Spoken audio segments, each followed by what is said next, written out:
My brain's just not been working today. Okay.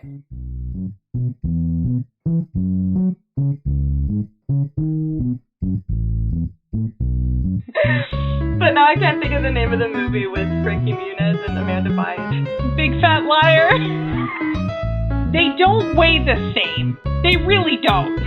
Just saying. I have to fight them. I have to face them alone. And they're like, no, you can't. There must be another way. Yeah. And you know what? That's the beauty of this game, is it kind of forces you into that perspective, because it gets down to it. Sweet. Hi. Hello. I'm Howdy, Melissa. y'all. And I'm Ammiel. Yes. And this is to the Click and Flick podcast. The very one where we like to talk about clicks and flicks, and we call video games and movies clicks and flicks. And then at the end of the episode, we will give our click and flick a rating out of 10 clicks or flicks. And if we like it, we click it and flick it. And if we don't like it, then we kick it and trick it. Bada bing. Yep. Bada boom. Yes. And in this episode, we are going to start with the flick of the evening. Lady of the evening. Mm-hmm. And tonight's flick, my friends, is the 2001 Netflix movie Gunpowder Milkshake. I'm sorry, you said 2001? Oh yeah, I did. That's an error. Oh, it's 2021. Because I was like, this was made in 2001. I believe Yeah, my you. bad. No. I just slipped. A slip of the tongue, y'all. 2021. Got it. Okay. 21. Got it. That was my bad. No, you're fine. You're totally okay. I was literally looking at the year as I was reading it. Like, I don't know why I said. Oh, really? Your brain's playing tricks on you. I got you. Never forget. So, Gunpowder Milkshake is a action adventure. The best way I would describe the like feel of this movie is, I would say, like when you go to Venice Beach and you go into like the art like stalls and you see those ones that are just like, it's like a black background with like a dice that's on fire and like an old car and it's like a neon diner sign, and that's like the painting. Do you know what I'm talking about? Yes. That's Say no exactly more. that's this movie. That's like the feel of this movie. It's like those paintings. Just like someone looked at that painting and said, okay, but can we make this 2 hours?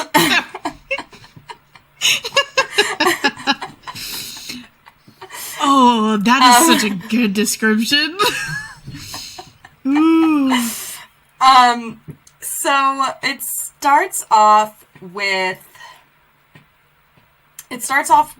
Sam, who is an assassin.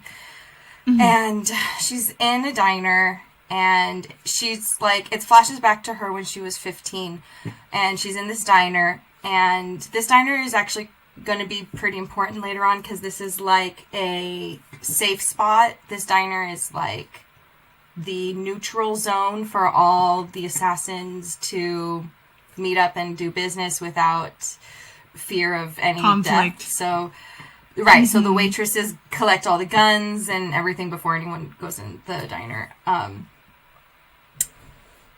So Sam is 15 at this time when she was waiting in the diner.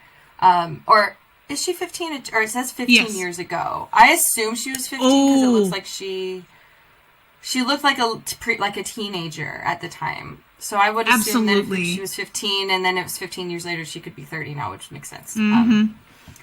But she's around that age, and her mom, basically, who is an assassin, is like, I need to go and abandon you. She's like, what? And she like gives her mom a book that had like a cutout of a gun in it, and the mom disappears, and then Paul Giamatti, who is like their boss, kind of raises the daughter, Sam. So now Sam is like being raised to be an assassin, and the movie starts off with she's like on a job and basically kills like 20 guys. And yeah, unfortunately, one of them was kind of like the son of a mob boss, and he was like not really supposed to be there, and it was like wrong place at the wrong time, but she ended up killing everyone there, so he died. And that puts a target on her back for the rest of the movie. So she kills the son and then goes back to her boss and is assigned to a new job. But I can't remember if she's assigned to the new job first before she goes to the library, or if she goes to the library first. But either way, no, she was assigned the job first. Okay, so then to go get her weapons for the job, she goes to the library. And I'm kind of confused by this scene because she looks the same to me, right? Like, yeah, her hair color's the same. Her hair color's the same. She hasn't really changed. She had bangs and now they grow out, basically. Right. But she goes to this librarian who she used to get books from for her mom, and she acts like she doesn't know her, and like they've never talked. And she's like, "Oh, I'm like, why are you acting like you don't know her? Why don't you go up to her and say, 'Hey, do you remember me? My mom was this. Can I have another book?'" Like, it was weird for her to just go up and be like, "I need to work books," and for it to be so. This whole it was kind of weird. But the exchange was strange, yeah. So they end up going and taking her to like the secret like basement where they have all these weapons, and the two other librarians are there, and they also don't recognize her. So nobody recognizes this girl, who doesn't really make sense because later we find out that they like raised her. Yeah. And suddenly now they don't recognize her, even though she didn't disappear. Her mom's the one who disappeared. Like, she's been in town working this whole time. So I don't know why they don't recognize her. But I don't either. But they don't recognize her, and they're like, "Should we kill her?" And they're like, "No, let's give her a chance." And they're like, "What's your name?" And they're like, "It's Sam." And they're like, "Oh, it's Scarlett's daughter." And they're like, "I told you, I had a hunch." And she was like, acting as if she didn't like know them or knew that how they were related, like their relationship with her mom. But the whole thing doesn't really make sense later. Right. So they help her, they give her weapons, and she goes and to do the job. And what the job that she has to do is killing a accountant from the firm who isn't part of the inn, who knows that the firm is actually a cover for an assassin group, but they're like an actual accountant, he says, from the clean side of the firm. Which I think it's so funny that they are using accountant as a code word for assassin when in 2021 accountant is not the code word for assassin. It is a code word for another occupation, but not. So that's just wrong, but okay. Yeah. We'll go with it. But he's on the other, he's on the clean side of the business. And he's a real accountant. He's an actual accountant. But he stole all this money for this group of like this like group that kidnapped his daughter, who we don't ever really find out. They were just like for like random people, I guess. Yeah. Because they stole all this money, kidnapped his daughter, and they end up getting so greedy with the money once they get it. They all like end up killing each other to try to be like the one to get away with the money. But they literally all just killed each other. Yeah. But Sam ends up, before all that, shooting the dad before she finds out that his daughter was kidnapped. So she shoots him and then feels bad when he tells her that why he stole the money. She takes him to a dentist who she, I guess, like, is really good with bullet wounds. She, like, I guess maybe he was like a doctor who, like, lost his practice license or something. Yeah, because he's like seems like, obviously he's like seems like very hostile and like not all there. Right. But she takes the dad to him to try to get him to fix him after she shoots him, but he's shot in like the stomach, and the dentist is not like very enthusiastic to help, so I'm pretty sure that he just like let him die. But she ends up going and saving the daughter, and in trade with the money. Yeah, for the money. The money gets blown up with all the boys who are greedy. And Emily, who's the daughter, ends up kind of being, she goes, I'm her apprentice about Sam later in the movie. So she ends up being like on her her little sidekick thing. But so they go back to the dentist office. Right? She takes her back to the dentist office to try to save her dad.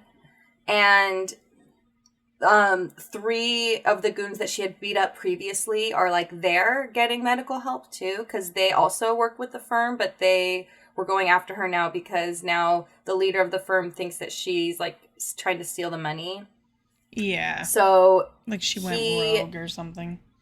Right. Like she's trying to keep it from them. When she was like, it blew up. Or I guess he's like, well, if the money's gone, then it doesn't matter. You're responsible for it, so you're going to die. Right. And the guys are kind of like, it's so weird. These like fight scenes don't like, they're just not, there's no exciting. Cohesiveness to them. But yeah, they're just thrown into the film. Like, here's a fight scene. And the choreography is basically just like, let's like jump around flailing our arms, and then we'll do a zoom in of something really like cringy, like stabbing someone's neck or something. Like, it's weird. Right.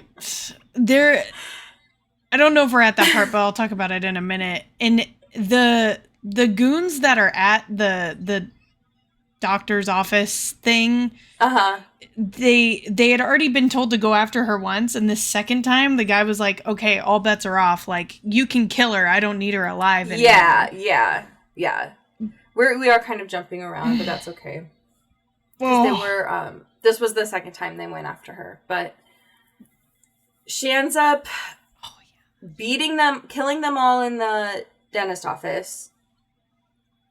She spares the dentist. That's right. Okay. Got it. I'm following. I got it. And her arms, the dentist like gives her something in her arms to numb them.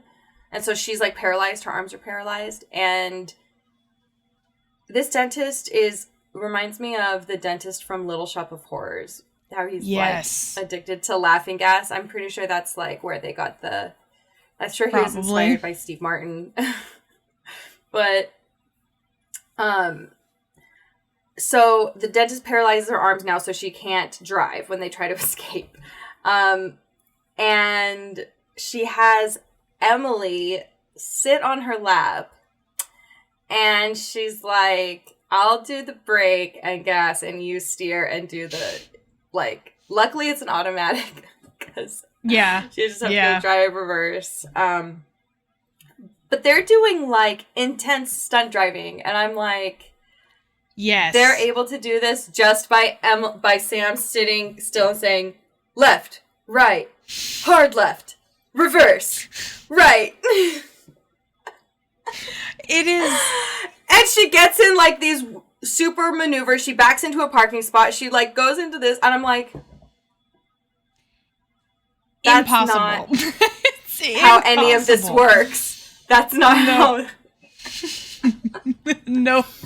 But they escaped. And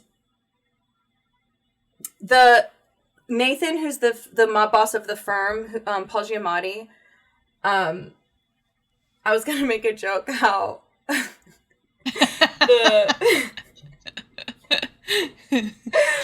but now I can't think of the name of the movie with Frankie Muniz and Amanda Bynes. Big Fat Liar. Oh yeah. I was gonna say the bad guy from Big Fat Liar is at it again. Yeah, he's coming out. He's making his second debut. Things never got any better. This is a continuation. This is a spin-off of that. It's his story of what happens after. Oh my god, accurate. He becomes the leader of an accountant firm that's really for assassins. But he tells her, like, here's an address to go to with a package, like one last package for you. And is that right? And she goes there, and it's her mom's apartment. Uh-huh. This is to keep you safe. Her mom, by the way, is Cersei Lannister. Yes, it is, girl. Love her. I know. So, some more badass acting for Lena Headey. Headey? Yes. I think it's Headey. So, here's, like, so many things I don't... Like, why? Why is her mom there in town? Like, she's driving distance. She just has to go there. Know. Oh, hey, Mom. And she gets there, and they never explain it. And there's no, like, right. And also, why would he be like, I'm not protecting you anymore. Oh, here, let me reconnect you with your mom, who I'm also not protecting anymore, and sent her off into, like... Right. Here, let you guys team up and try to kill me. Like... It doesn't make sense like, at did all. he not know what was coming? Right. Why would he literally send her? And right. And then also, it doesn't explain, like, her mom's just there, like, and then they just talk, and then she just, like, tells her mom the whole story of everything that just happened. And tells her mom that she killed Emily's dad before she tells Emily. And, like... Oh, yeah. There's no... She makes, like a snarky remark here and there about how the mom abandoned her and left, and that's it. There's no actual, like, mistrust. You know what I mean? Like, there would be. She is just like, hi, Mom. Love you. We're best friends. Like...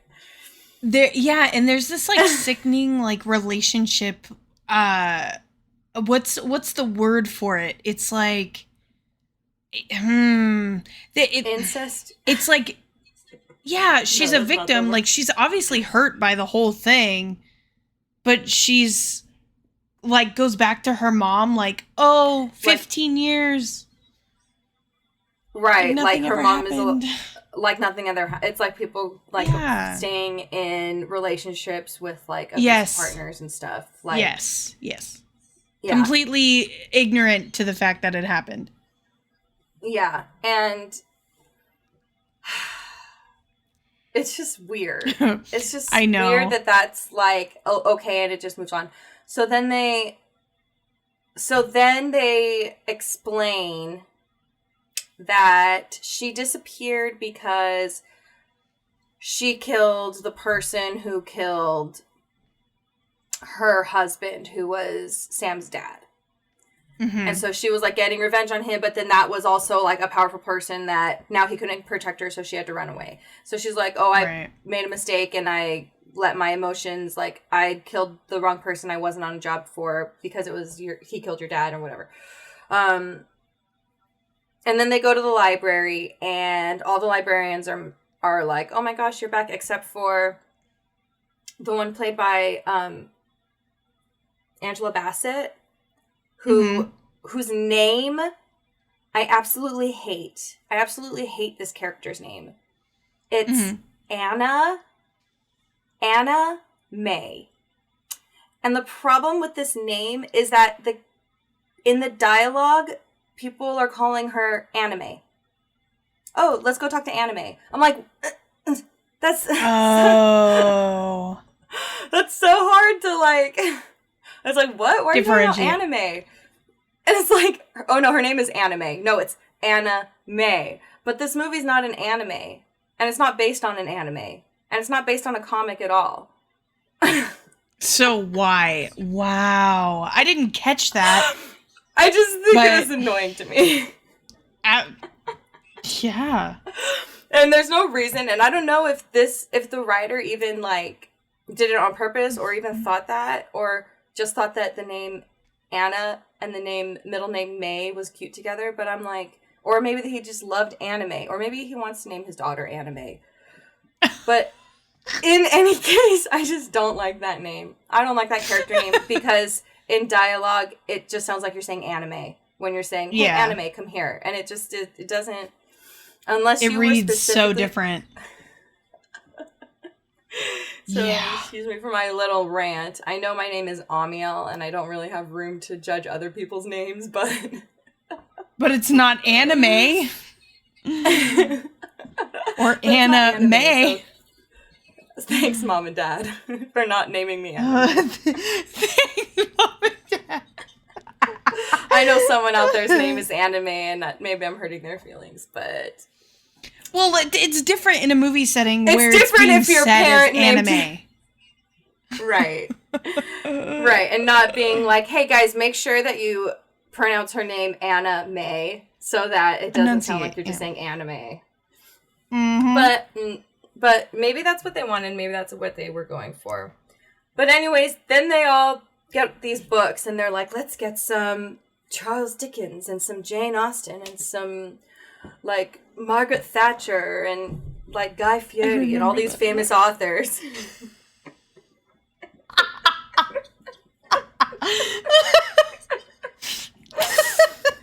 And they're all just weapons. Oh shit. See, they should have just made this a comedy, honestly. There's so many opportunities missed. And there was a lot of it that was like tried to be a comedy, I think. So they're all so at the end they're all in a library, and now all the bad guys are coming after them, and they all this is the dumbest turn of events. Literally, she's like, I have to fight them. I have to face them alone. And they're like, no, you can't. There must be another way. And she's like, no, it's my responsibility. I'm going to do this. You guys go hide and get Emily safe. And they're like, okay, fine. We'll go. And Emily stays, and she's like, I'm going to stay. I'm your apprentice. And she's like, she looks at her, and she's all, I killed your dad. Get out of here. Get out of here. I'm a bad guy. I killed your dad. Don't you see? And I'm like, you're literally saving this info for this moment so that you can have something to, like, get her to, like, heartbreakingly have to leave and get them separated. Like, yeah, we know, like, it's not subtle that this is what you were saving up this, like, plot point for. You know what I mean? Because they say, right. Did you tell her about her dad yet? And she's like, no, but she's a smart kid. She'll figure it out. And it's like, here's how you figure it out. I'm going to yell it in your face. You know what? I killed it. I killed your dad. And oh my gosh, I'm gonna lower my volume a little bit because I'm like screaming in my mic. So she turns around, and as like the other librarian is helping her then take Emily back, she goes, wait, I need guns. And the librarian says to her in kind of a snarky way, try the self-help section. And I'm like, what? Like, are you mad at her for killing the dad?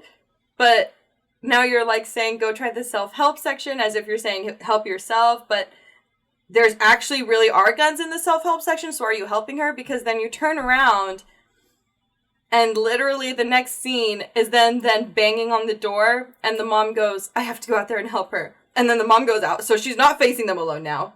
And then before they get in, they show them again banging, and then all the other librarians are like, we have to go help them. So none of them now. So now it's like, all of them are in a different room. They all I'm like, why are you a team and deciding to separate and all be in a totally different room of the library? Mm-hmm. And luring, this mob of people are in one room, centralized. Here's your enemies. And you guys are like, let's all go hide in different rooms and get them all to come and spread out. And we'll why? You all are there, you have all the weapons. I don't know. At least stick together. At least buddy system. Because guess what happens if you don't have a buddy system? One of you's gonna die. Spoiler. Yep. I've seen it many a time. If there's one thing I learned from playing Pokemon Unite is you stay with a buddy or else you're going to die. And as soon as they separated, I knew it. Done. But anyways, so they lure this group into groups of 2 or 3 and they each go into a different room and they all beat them respectively except for the one who is in the room with the van with Emily. So then she ends up shooting almost everybody, and then one guy who's the nephew takes Emily and escapes. And basically now Emily is hostage. Being used as a hostage, as leverage to try to get Sam to go, because the guy wants to kill her because she killed his son from the beginning. This is the guy from the beginning of the movie. Mm. So, they decide that the best place to meet to make this trade, to trade off Sam for Emily. So Sam is going to sacrifice herself. She's going to sacrifice herself.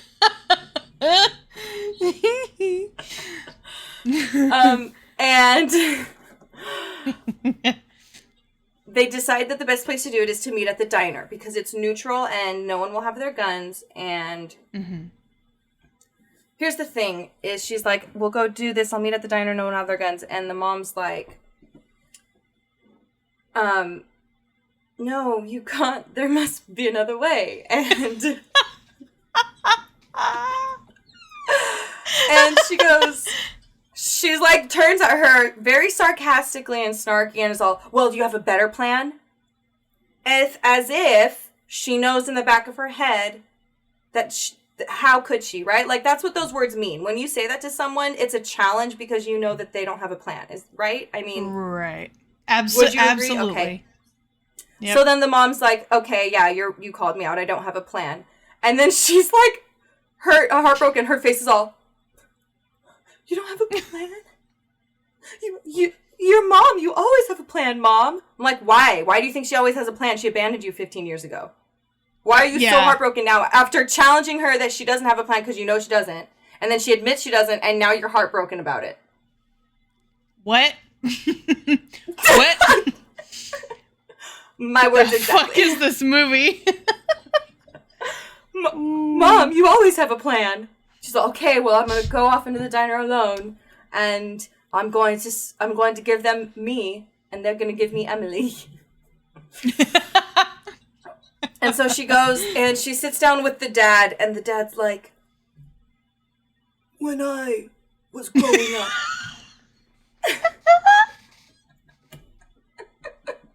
Oh. The dad's basically like, I used to consider myself a feminist, but then I had 5 daughters. And now they're all girly and shit. And I'm like, I can't talk to any of them. They have glitter and unicorns and I don't understand that. But my son had a penis just like me. And I understood that. He literally, verbatim says unicorns and shit. And, what the fuck, dude? And I'm basically like, okay, so my dad also has 5 daughters and 1 son and was able to have conversations with his daughters and make relationships based on our personal, like, identities and who we are, and, like...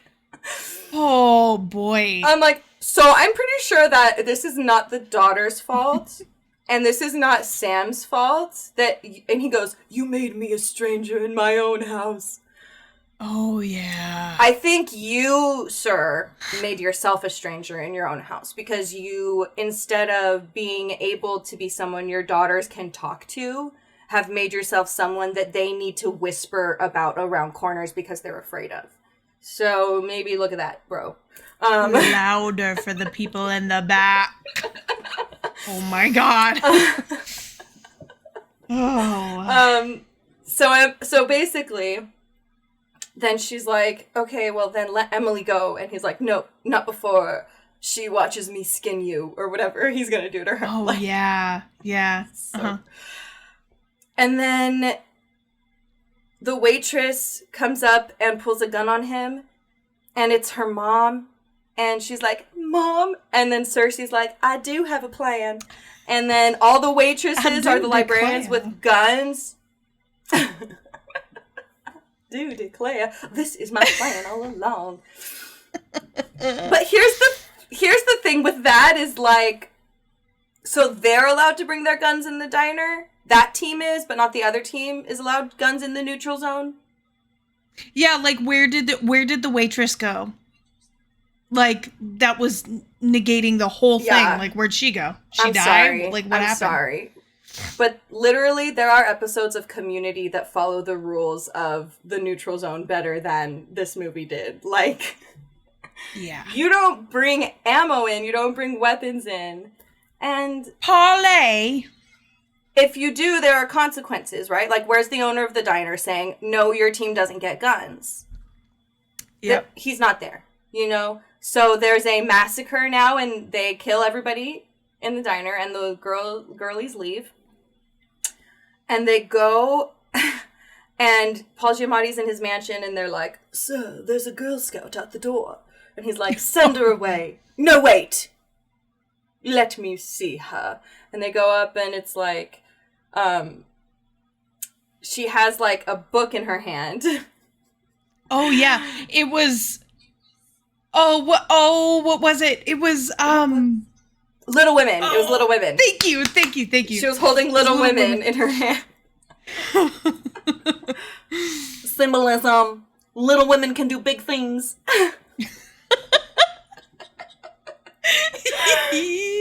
And he opens up the book, and you don't see a weapon in it, but a piece of paper falls out that says, look inside your heart.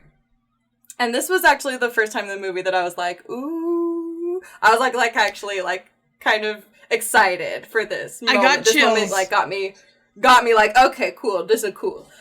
So he's all, look in your heart, and then it's, like, the red dot on his chest. The red dot, there. yeah. He's like, I'm screwed. And you know right there that's, like, you're screwed. So he can't see her. She's, like, snipering him. And she calls the phone, and Emily goes, meep. And, like, goes, and she's like, you just got outsmarted by a hot assassin and an 8-year-old. And she's all, 8 3/4. And she's all, 8 3/4. And she's like, go tell all your friends that we're still alive and we can kill them if we want. And he's like, okay. And then they drive off and are happy. But I don't get how that's any kind of security. Like, call your friends, tell them we're still alive and can kill them. Didn't you just then say, like, tell them your friends to come after us? Yeah. Like, yeah. So you're basically going to live on the edge for, like, yeah. So instead of ever. Right. So instead of killing him there when you have him ready to go, you're going to be like, I could kill you right now if I wanted, but I won't. Instead, I'm going to leave you with a message. Go tell other people that I'm still alive and I can kill them if I want. But it's like, there's a lot of people, like, he's still a bad guy, so sequel? Yeah, that's exactly where my brain went to. I was like, oh, so there's going to be a part 2. Got it. Cool. Yeah. Can't wait. And then she's Can't all... So then the end of the movie, she goes up to Emily. She's all, sorry I killed your dad. And Emily's all, it's okay. You saved me too. Right. So I know that you didn't really have a say. You're just pulling. It's like suddenly this 8-year-old girl has like a full understanding of like the morality and like life and death and like not being the one to pull the trigger but not make the call, and like suddenly she is like not mad at all, no remorse. Care. Yeah, she's a complete orphan now. But I can't with this movie, dude. I literally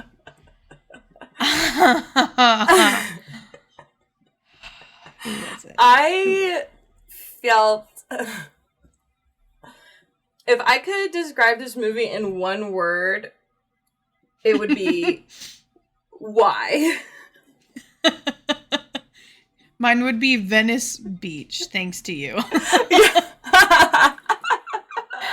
Oh, shit. I really was kind of like, that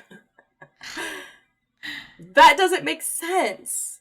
Like, it doesn't make sense that her mom, because then, second thing, not second thing, like a millionth thing, but mom comes back and Angela Bassett is like particularly angry at mom, as if they had a particularly close relationship, as if the two of them may have been more than friends, right? Which is fine. And they don't actually say it out loud, but that's definitely what they're alluding to. But here's the issue, is like, if mom is so in love with Angela Bassett, how is she so in love with that she's killing this guy and then running away? Like, she's giving up her life for this vengeance. And I guess I just don't get it. Like, who was she actually in love with? Was she in love with the dad, or was she in love with the other librarian? Because then at the end of the movie, they like hold hands again for a second and then don't. But then it's like, but then the thing is that, like, if the librarians work for the firm and they get the weapons for the firm, and Sam has been working for the firm as an assassin for the last 15 years that her mom was gone. And her mom, the first 15 years of her life, she was raised by these 3 women. And then the next 15 years of her life, her mom disappeared. And even though she stayed and was still with the guy who was raising her with these 3 women, 15 years later, suddenly they don't recognize her. Even though she's not the one who disappeared, she was still them. Like, where's that? What? Was that a... wait? I'm going to trip over all these plot holes. I'm going to have to get a new tire driving down this movie because there's so many plot holes. I got a sprained ankle, okay? Like, First, before I go into my tangent, what would you rate it? A 4. Oh, that's generous, girl. Above everything else, I do like those paintings at Venice Beach, and so I think they look pretty cool. I think this movie looked cool, and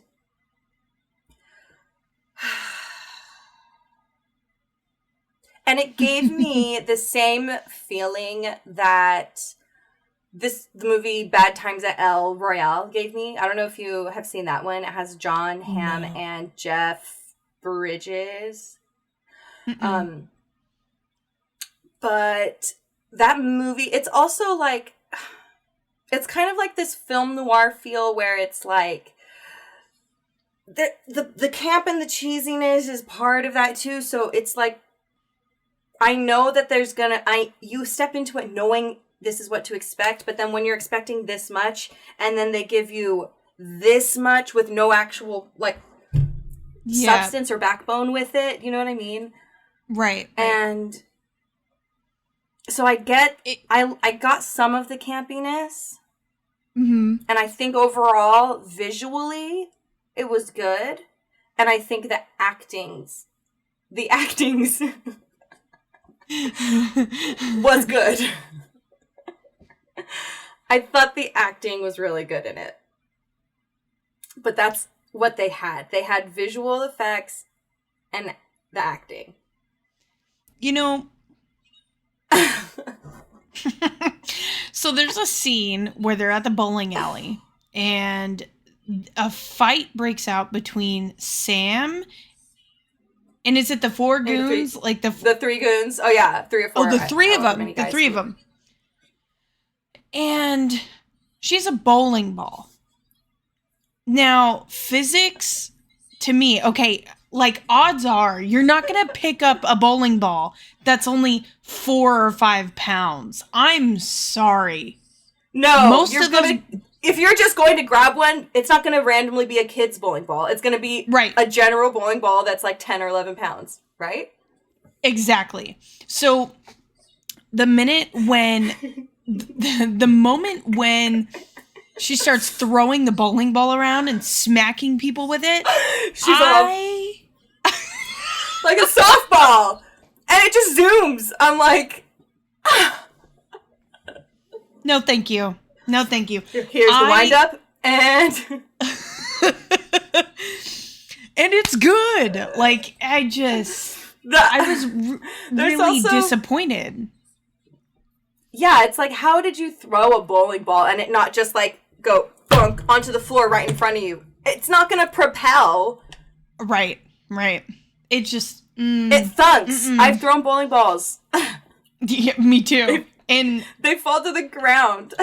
Not only that, but like you said, a lot of the plot holes that are there and the acting was I wasn't disappointed with the acting. I love Karen Gillan. It's Gillan, right? Karen Gillan was the lead. Love her. Absolutely adore her. And I was excited when I heard about this movie and she was in it. The trailer does it way more justice than what's actually in the movie because the fight scenes That's the fatal flaw with movies like this, and the same with Bad Times at El Royale, which I told you feels the same exact movie to me. The trailers are so good. Like, whoever made that trailer, give them a raise. Because you definitely got me to watch it, so... Yeah, they make these trailers look so exciting, and then you sit down for this movie, and you're like, oh... Yeah. Do we know if it's the 50s or not? Right. And then that was another thing. The set, when they enter the diner, when they're doing the premise, wow. I was floored. The beginning was solid. Then you get to the doctor's office and it's a bunch of fucking flats. And it's just a lit up room. What? Yeah. What? Budget. Like...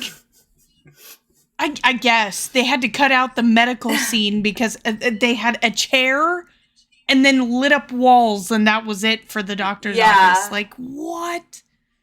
Oh, and I know but the library looked good. To not look like, the library was cool looking. But they had like an enchanted forest and an underwater room. And I've never been to a library with 2 children's sections like that when there's only one main room for the library. Right? I don't know. They didn't even care. They didn't even care to like touch on it. I took note of that. I want to actually then just give them kudos for caring about the children in the area and actually having a library that's mostly dedicated to kids. Fair. Because there's 2 kids' rooms and 1 adult room of books. I'll take it, yeah. But also, then they're full of weapons, so I don't know how child safe they are. I don't know if they're... You're not wrong, yeah. Really friendly for kids. I think I'm going to rate this... I think I'm going to rate it a 1 out of 10 flicks. And the 1 is for Karen Gillan and the actors and actresses in the movie because I feel like it's not their fault. It's not your fault, guys. You know what? To anyone who was in this movie, don't give up. Keep acting. Don't give up. You have a future. Don't stop. You still have a future. You know what's funny is the thought I just had in my brain was like, but they're making millions.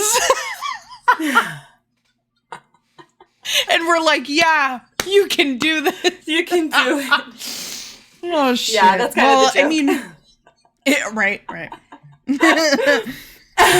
But yeah, I was not a huge fan. I wanted to be, but I couldn't. I wanted to be so bad. And because I think because I liked Birds of Prey and I enjoyed Birds of Prey, I think I was expecting to like this one. But it just didn't. It just didn't meet. It just didn't fill my dance card. So.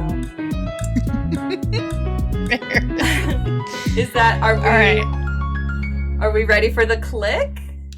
I think so.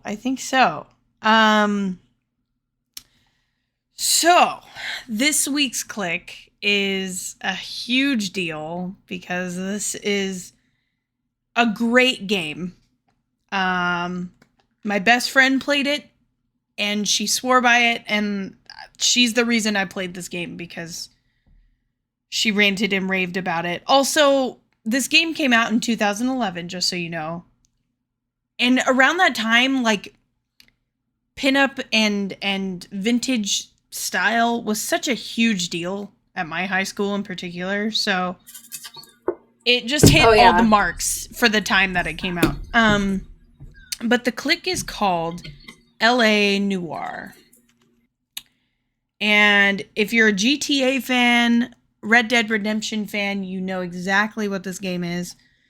It's made by Rockstar, a very notorious game developing company. And it came out May 17th. Mm-hmm. It was made by Rockstar. Mm-hmm. But it was actually a small company in Australia. It was like one of the guys from Rockstar who worked on Red Dead Redemption wanted to make Australia a video game place, and so he brought people over there. Is that right? I don't know that part of it. Okay. I know Team Bondi was part of it, so that could be what you're referring to. Yes, Team Bondi. Yeah, that's who I'm thinking Team of. Bondi. So that's the Australian They one, were... Yeah. Mm-hmm. Yeah. Yes, definitely. But apparently the guy who was the leader on that side of it was not the easiest to work with. But that's rough. Oh no. Yeah, which, I mean... But anyway... I guess he was very this is my game. I have the final say in things. Oh, he was territorial over it. Mm-hmm. I think that's what the thing was. Got it. I mean, for what it's worth, this game being set in LA was prime. If they would have placed this game anywhere else in the world for the time that this was in, would not have worked at all. Yeah. And unfortunately, I feel like LA was the staple of the noir age, the 50s, 40s it was age. Hollywood. It was glitz and glamour. It was right. Marilyn Monroe and John F. Kennedy and the Black Dahlia. The Black Dahlia, yes. And so this game came out on PS3 and Xbox 360 originally, which is awesome. And then obviously later came out on Windows, Switch, PS4, Xbox One, and all that. It is an adventure third-person shooter puzzle game. And it actually won a BAFTA Game Award for the best score, which is fantastic because the music in this game is absolutely stunning. It is beautiful. So it's the only award it won, but it's worth it. It's a great game. Besides that, when something doesn't win anything except music, you know that the music is good. Right. If it didn't win anything else, and the music anything else, then you know it's poppin'. Seriously. Oh, that's funny. So premise of the game, it's set in 1947 LA, following a cop named Cole Phelps, who is an ex-military. He was a part of the World War II war. And after he got back from the war, he joined LAPD. And when you start on an LAPD or any police department, you basically start at the bottom of the totem pole. And he goes on a few cases, you know, with a partner, basically doing like traffic crimes and small things. And you just kind of get the feel for the game. And the feel for the game, this is where I fell in love with it, because you're basically a crime investigator. And for the time that this game came out, it was using motion capture. So the faces in the game were just revolutionary. And right. And they were like the faces of the actual actors, right? Yes. Yes. And that's crazy. You interview witnesses and victims and yada yada, and you have to decipher whether or not they're lying, telling the truth, or doubting, or whatever. And that whole facial premise is just chef's kiss. It's so good.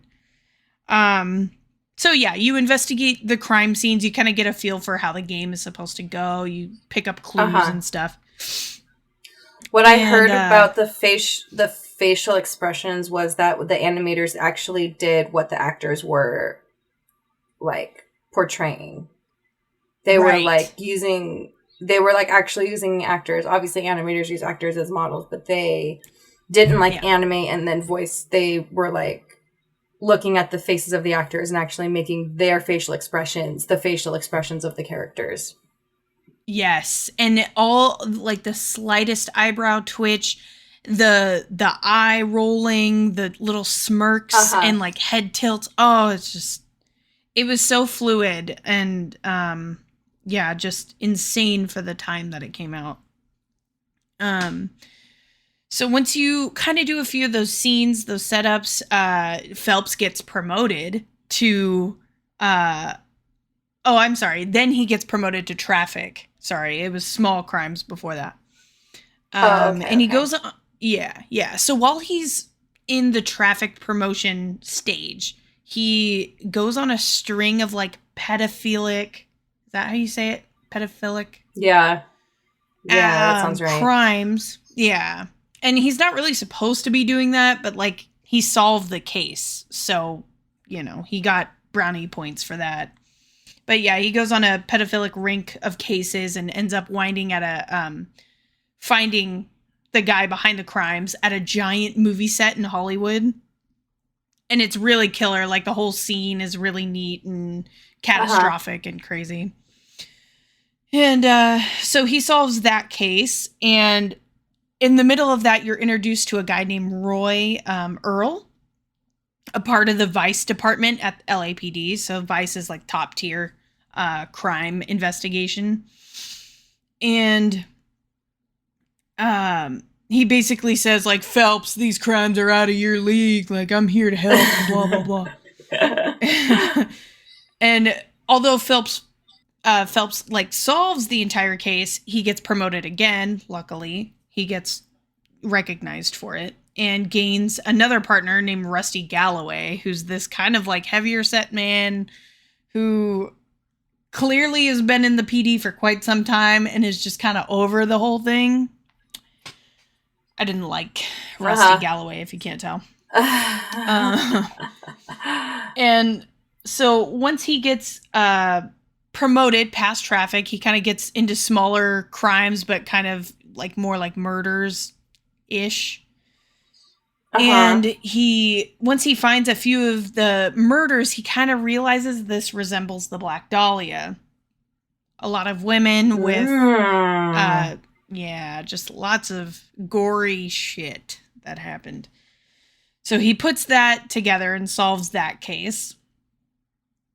In the midst, he finds a bunch of ransom notes that were coming to the LAPD office. And then in pursuance of the Black Dahlia, he's trying to solve the case with the ransom notes. Got it. Yeah, and those ransom notes lead him to a church where the killer is standing and ready to kill Phelps and his partner. Ultimately ends up killing the guy. His name is Garrett Mason. He kills the Black Dahlia killer.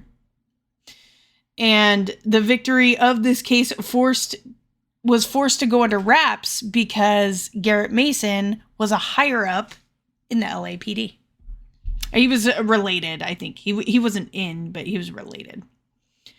So the story didn't get out. He didn't really get the praise he deserved.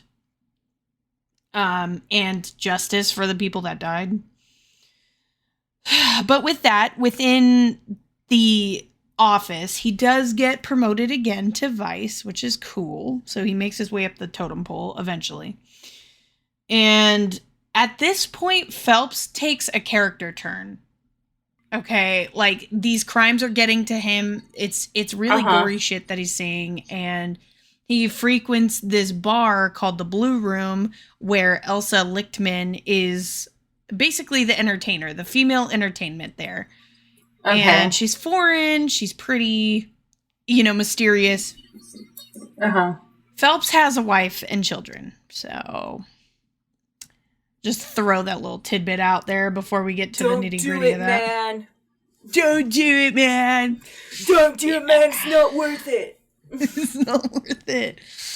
Oh, the story's crazy. It only gets worse. But after you kind of notice the character change in Phelps, he gets word that there's a morphine drug leakage, I guess, if you want to call it that. There's just a lot of people dying from morphine overdose. And Phelps kind of realizes that, this morphine is coming from a military suppliant that was basically my same platoon. It was my same squad.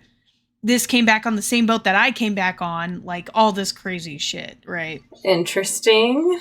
Yeah. And amidst those dead bodies and those people dying are some of his ex-military, like, comrades. So that immediately flagged him and was like, what the hell's going on? And I don't remember if Phelps goes and talks to this guy, but Mickey Cohen is the drug mob boss, head honcho kind of guy. He kind of finds out he's the one distributing the morphine to all these ex-military and other people. And during that scene, Phelps suspects, like, Elsa knows something. I've got to, like, interrogate her. And she goes home. He follows her to her apartment and gets invited into her apartment. And they do the hanky-pank. All the while, Roy Earl from the beginning, who was Mr. Head Honcho, thought he was cool shit, reports it to the press. Reports that Cole was having an affair with Elsa. And if you're in the I don't know if it's in the military, but I know if you're in the police department and you have an affair, bad shit happens, basically. Because you're not supposed to do that under a court of law, I guess. Yeah. That's strange, so funny right? to me. Or it's so weird to me because it's like... Isn't that what cops do? I shouldn't say that. I shouldn't say that. No, not put all, that in there. Not all cops. Not all cops. Not all cops. For legal purposes, that was a joke. That was a joke. Yeah, so Roy rats Cole out for the affair. And this comes to show while Phelps is interviewing some of his ex-comrades, his military comrades, and he's kind of trying to figure out more of the drug bust kind of thing that's going on. And the chief and the captain... I guess for a second ago, what shook me was that he can get in trouble for having an affair as a cop, but a cop can't get in trouble for having a ring of, like, pedophilic murder, like that cop, like that cop gets protected, but the one who is just like sleeping with someone an adult who's consenting. Yeah, exactly. Exactly. Not that I'm condoning him cheating on his wife at all, but it's like, shouldn't they both get in trouble? They don't weigh the same. They really don't. I feel like everybody should have consequences for their actions, not just the one guy. Yeah. And you know what? That's the beauty of this game, is it kind of forces you into that perspective, because it gets down to it. And it gets intense further on. Anyway, sorry. No, you're fine. So while Phelps is interviewing his buddies, the chief and captain come in and basically say, hey, you had an affair. We're demoting you. So good luck. Have fun. Bye. Get out of here. And it's so dumb. But once he gets kicked out, he kicked out of the room and gets demoted. He's kind of to like petty theft and like random crimes. One of which there's kind of a theme going on where a bunch of houses are going up in flames, which is super crazy and outlandish. So he's going to investigate. He gets demoted to arson is what it was, to be exact. Oh. Yeah. Well, that makes sense why he's getting all the houses being burned on fire cases. Yeah. The houses are being burned, and they're a part of a bigger heist, if you will. Like, there's a bigger production going on than just houses burning.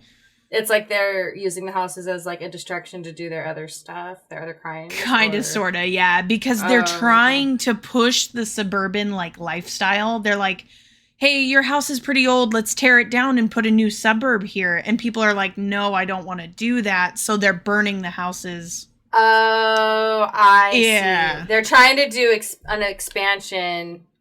Yeah. That makes a lot of sense, actually. Yeah. A lot of stuff like that has happened in the past in California, where they like low-income neighborhoods just get like trashed. Basically, the families get kicked out and they put a freeway over it or something, or apartment complexes.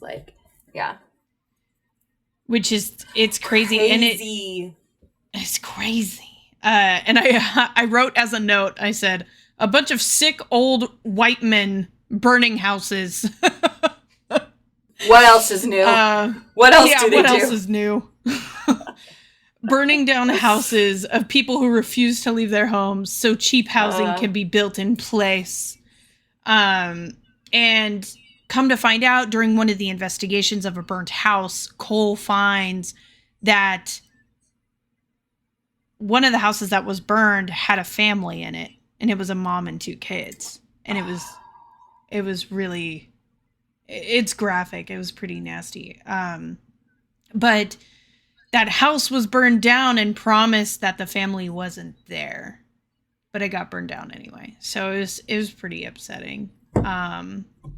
So lots of mumbo jumbo. Yeah. Lots of mumbo jumbo about the morphine and what people's actual motives are as far as, Mickey Cohen goes and the police department. And then you get a flashback during kind of just a lull in the story of Phelps's time in the military in World War II. Okay. And come to find out, like, he doesn't really like talking about his military past, and a lot of people don't respect him. So his ex-comrades that he was interviewing kind of had a standoffish feel to him. And you understand why in this flashback, and it's because there was a cave that he had taken his platoon to flamethrow and just murder everybody that's in it. And there was supposed to be enemies in the cave, but it was a bunch of civilians.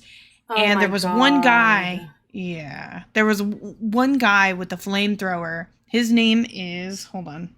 Where were they fighting in caves in World War II? I don't know.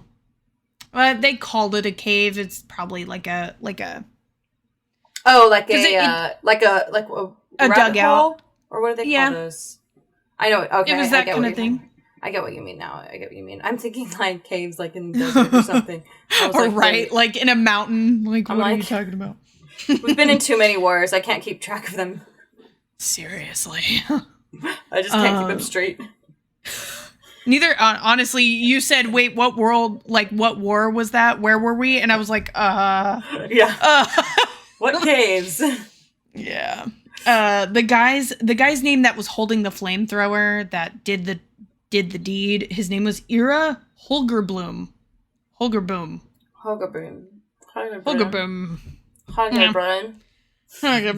And yeah, that's how you say it. Holgerboom. And when he came out of the cave after doing the deed, he was extremely traumatized. He was messed up. Of course. And so he kind of always blamed Phelps for that. I mean, I would too, you know. And so Ira, in his PTSD state, once he got back to LA, he was pretty knowledgeable about everything that was going on with Phelps. So he kidnaps Elsa and triggers Phelps to go find Elsa to go on his goose hunt, his goose chase, I guess.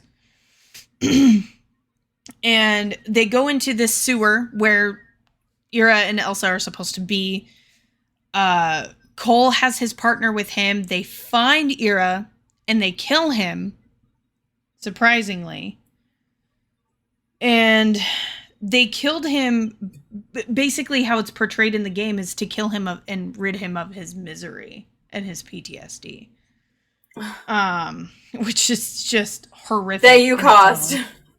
Yeah, God, no kidding. Not really. The U.S. military caused, but fair. Yes, fair. Wow. Yeah. So the fact that this was taking place in the sewer, there was a huge storm that was going on above the sewer that ended up filling up the sewer. So they frantically try to run to get out of the sewer. Everybody makes it out except Phelps, and Phelps dies in the sewer. Like, of all ways to go, I think it was kind of like an homage to the traumatic event that you realized happened in World War II, and then just kind of like the affair and blah blah blah. I think that was kind of a like, oh, here's you piece of shit. Like, is that the end of the game, or is there almost? I just got like one more paragraph because that's pretty much character. It. Though. Yeah, he dies. Like, what else? But yeah, he gets swept away. Then it cuts to Cole's funeral, where all the secrets and all the dirty, nasty lies from the LAPD died with Phelps, and everybody in the funeral home realizes it because the chief and captain are kind of just saying like, "Oh my God, he died. It's such a tragic story. Oh my God." And Elsa gets sick to her, like, she can't handle it, so she ends up leaving. And the last scene of the game is a flashback to the plan about the morphine. So they're on a boat coming back from the war to the US. And it's a flashback of his comrades and his platoon just basically talking about what they're going to do with the morphine. Which I thought was a really interesting way to end the game, but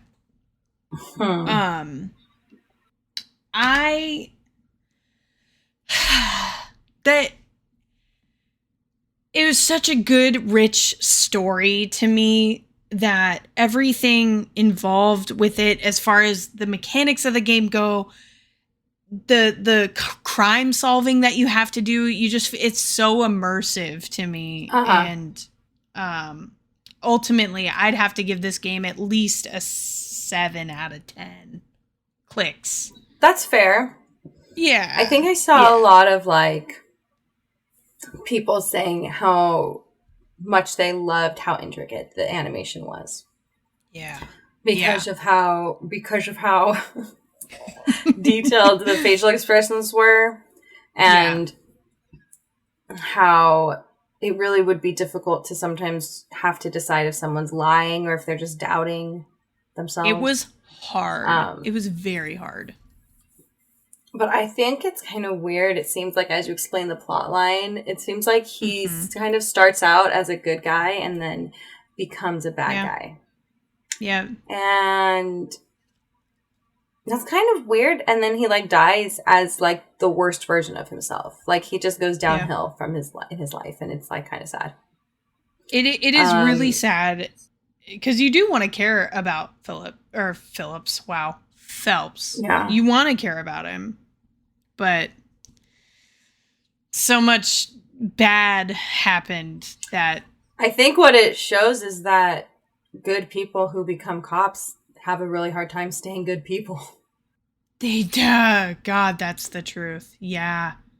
I mean, even ex-military. Like, you can go into the military and be, be yourself, ultimately, and be a morally sound human, but then come back completely different. Completely. Yeah.